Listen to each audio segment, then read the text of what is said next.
J'ai une question qui me trotte dans la tête en fait, c'est qu'est-ce qui se passe dans la tête d'un mec qui se dit « je vais faire le Tour de France à vélo ». Comment on en arrive là en fait? Comment on en arrive là? Moi j'ai toujours eu la passion du vélo déjà. Je suis pas un sportif.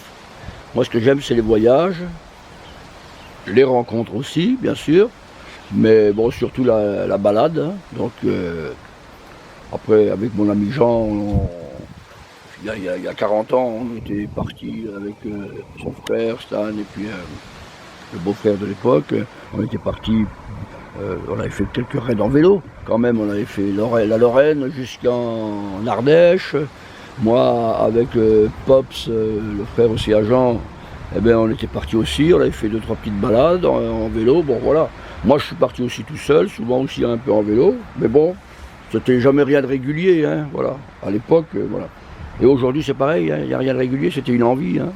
C'était une envie, bon, l'heure de la retraite arrivant, et que de rester dans un canapé à regarder n'importe quoi.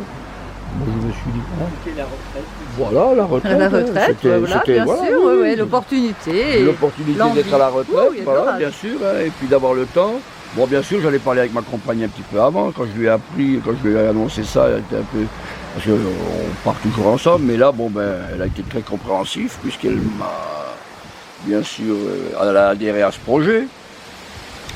Et puis, ensuite, eh bien, tout doucement, j'ai préparé ce voyage, quoi. Alors, je savais que la première des choses qu'il fallait que je fasse, c'était acheter un vélo.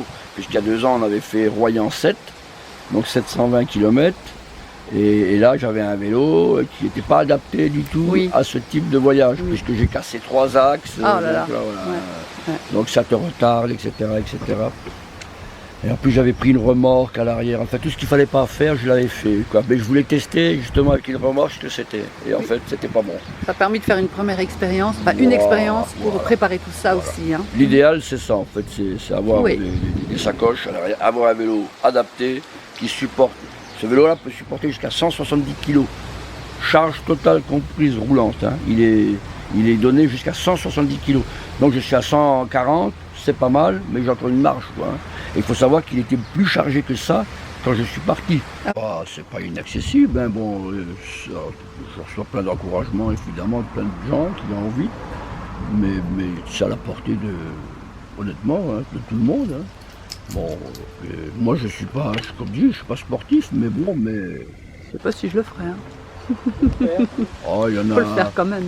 Voilà, après voilà, on peut faire des étapes plus courtes. Hein. Oui, bien sûr. Après, je reconnais que le Tour de France, c'est quand même il y a une certaine distance. Là, la barre est un peu haute aussi. Hein. Mais voilà, moi je fais des étapes entre 80 et 120 km. Mais là maintenant, je vais réduire. Je me suis aperçu que au-dessus de 100, c'est pas que c'est compliqué. Mais il faut récupérer, il faut quand même... donc 80 c'est très très bien, entre 80 et 90 km par jour, je suis parfait.